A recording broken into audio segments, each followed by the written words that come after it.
எல்லா புகழும் இறைவனுக்கே, சாந்தியும் சமாதானமும் இறுதி தூதர் முஹம்மது நபி ஸல்லல்லாஹு அலைஹி வஸல்லம் மீது உண்டாவதாக. நாங்கள் பணம் சல்லிக்காக வேலை செய்கிறதுக்கு விட சல்லியை எங்களுக்காக வேண்டி வேலை செய்ய வைக்கணும். இது எப்படின்னு நாங்கள் பார்ப்போம்.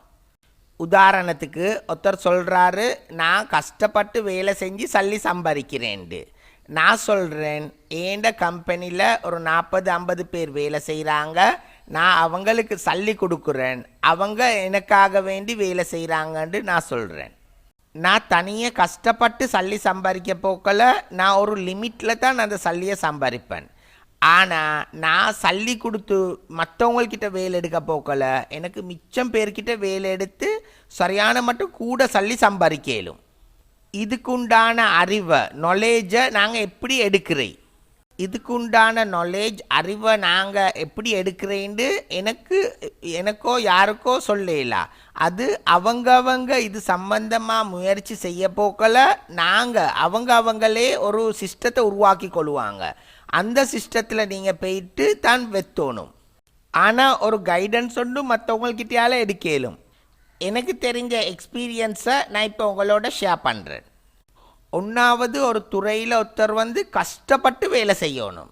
ஒரு நேரம் இப்படி கஷ்டப்பட்டு வேலை செய்ய போக்கல அவருக்கு அதுக்குண்டான ரிட்டர்ன், அதுக்குண்டான சல்லி ஒன்றுமே கிடைக்காது. ஏன்னா இவர் ட்ரைனிங்காக தான் அதை வேலை செய்வார். பல ஊரத்துக்கு மிச்சம் கஷ்டப்பட்டு மற்றவங்களுக்கு கீழேருந்து இவர் வேலை செய்யணும். ஆனால் இவர் வேலை செய்கிறதுக்கு ஒரு நேரம் ஒரு சல்லியும் கிடைக்காம இருக்க சான்சஸ் இருக்கி ஃபர்ஸ்ட் டைமில். ரெண்டாவது ஸ்டெப், இவர் கஷ்டப்பட்டு வேலை செய்வார்.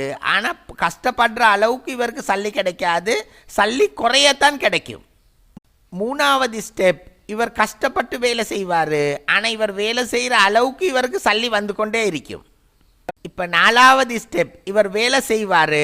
ஆனால் இவர் நார்மலாக இவர் எஃபர்ட் கஷ்டப்பட்டு வேலை செய்கிறதுக்கு விட இவருக்கு சல்லி கூடிய வர்றதுக்கு ஸ்டார்ட் ஆகும். அப்போ ஒன்றாவது ஸ்டெப், கஷ்டப்பட்டு ஒருத்தர் வேலை செய்யணும், அதுக்குண்டான எந்தவித ரிட்டர்ன் சல்லியும் கிடைக்காது.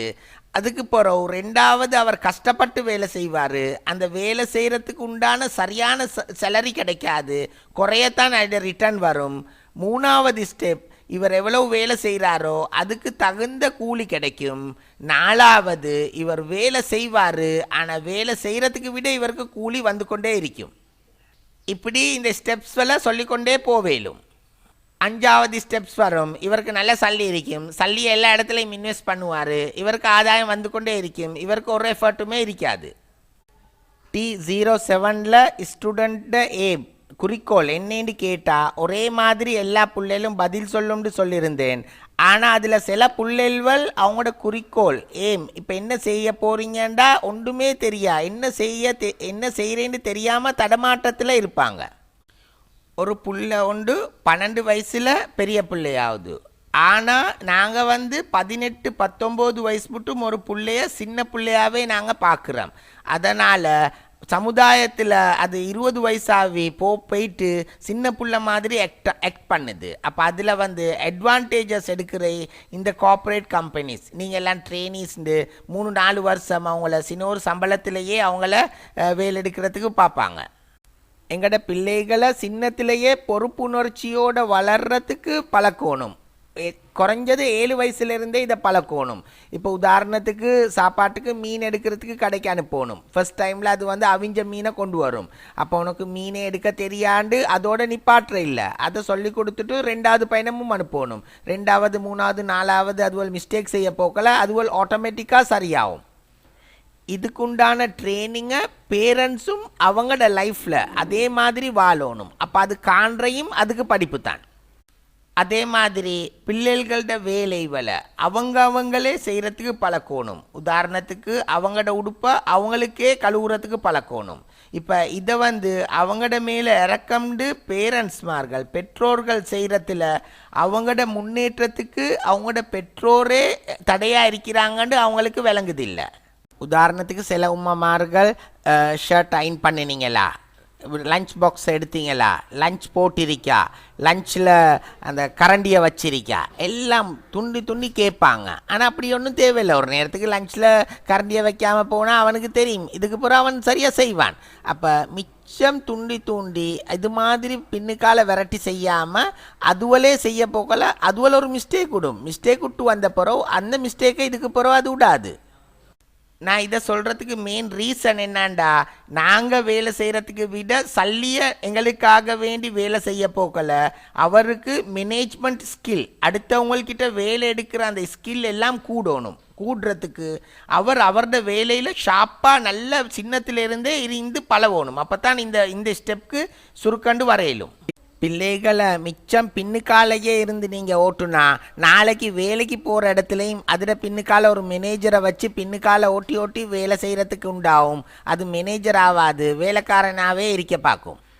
இதே மாதிரி விஷயங்களை கேட்க போக்கில் மிச்சம் ஆசை வரும். ஏண்டா இதுவள் நாங்கள் செய்கிறதுக்கு எங்களோட பிள்ளைகளை இப்படி ஆக்கிறதுக்கு நாங்கள் விருப்பம். ஆனால் இதுவல்ல ஒரு சைக்காலஜிக்கலி ஒரு இஷ்யூ ஒன்று இருக்கு. என்னண்டா, இந்த விருப்பங்களை நாங்கள் கேட்குறதுல எங்களுக்கு ஒரு புரோசனமும் இல்லை. ஆனால் நாங்கள் இதுவரை கேட்குறதுல விரும்புவோம். ஆனால் இதுவரை நாங்கள் ப்ராக்டிக்கலாக அப்ளை பண்ணுறதுல நாங்கள் சரியான மட்டும் வீக்காக இருப்போம். அப்போ மிச்சம் இன்ஃபர்மேஷன் விஷயங்களை கேட்டு படித்து இருக்கிறதுக்கு விட தெரிஞ்ச கொஞ்சத்தை அப்ளை பண்ணினா தான் வாழ்க்கையில் முன்னுக்கு போவேலும்.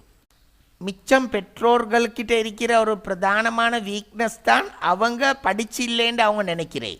அப்போ அவங்க படிச்சு இல்லாட்டி அவங்க எப்படி கல்யாணம் முடித்து புள்ள பெற்றாங்க, இந்த புள்ளைகளை வளர்த்தாங்க, எவ்வளோ இவங்க பிள்ளைகளுக்கு எல்லாம் சரியாக சாப்பாடு கொடுத்து இந்த வேலையெல்லாம் செஞ்சுருக்கிறாங்க. அப்போ இதெல்லாம் அவங்க படிக்காமையாக செஞ்சாங்க. அவங்களுக்கு படிப்பு இருக்குது, ஆனால் அவங்கள பற்றி அவங்களுக்கு ஒரு தாழ்வு மனப்பான்மை இருக்குது. இதுவும் கூடாது. ஏண்டா, நீங்கள் வாழ தெரிஞ்சா அதுதான் பெரிய ஒரு படிப்பு. வீட்டில் எல்லாம் வேலைகளையும் செய்கிறதுக்கு பிள்ளைகளை கட்டாயமாக பார்ட்டிசிபேட் பண்ணணும். அதுவளுக்கும் பொறுப்பை கொடுத்து அதுவளை முன்னுக்காக்கி செய்கிறதுக்கு உண்டான பக்குவத்தை சின்னத்திலேயே பேரண்ட்ஸ்மார்கள் கொடுக்கணும். ஆனால் பேரண்ட்ஸ்மார்கள் பின்னுக்கால இருந்து அதுவள் பிழை செய்ய போக்கல அவங்களுக்கு ஏசாமல் அதை நல்ல மாதிரி சொல்லி திருத்தணும். ஆனால் இது மாதிரி ஒரு சிச்சுவேஷன் ஒன்றை க்ரியேட் பண்ண போக்கல ஒரு 18, 19, 20 வயசாக போக்கலையும் அந்த பிள்ளைகளோட இந்த பேரண்ட்ஸ்க்கு நல்ல பேசுறதுக்கு உண்டான, ரெண்டு பேருக்கும் கதைக்கிறதுக்கு உண்டான சூழல் ஒன்று உருவாகும். இப்போ இருக்கிற பெரிய ஒரு வீக்னஸ் தான் பேரண்ட்ஸ்மார்கள், ஸ்பெஷலி வாப்பமார்கள் 18 வயசு பிந்தின சீருக்கு இந்த ஆண் பிள்ளைகளோட பேசுகிற சரியான குறைவாக இருக்கு.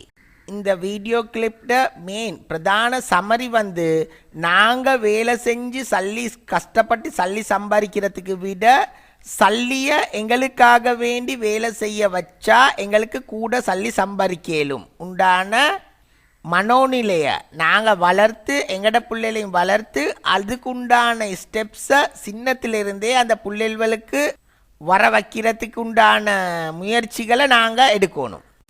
இதே மாதிரி ட்ரைனிங்கை நாங்கள் எல்லா பிள்ளைகளுக்கும் கொடுத்து செயல்படுறதுக்கு உண்டான மனோநிலையை எங்களுக்கு இறைவன் தந்தருள்வானாக என்று நான் முடிச்சு கொள்கிறேன். இது என்னுடைய கூற்று. இறைவன் என் பாவத்தை மன்னித்தருள்வானாக.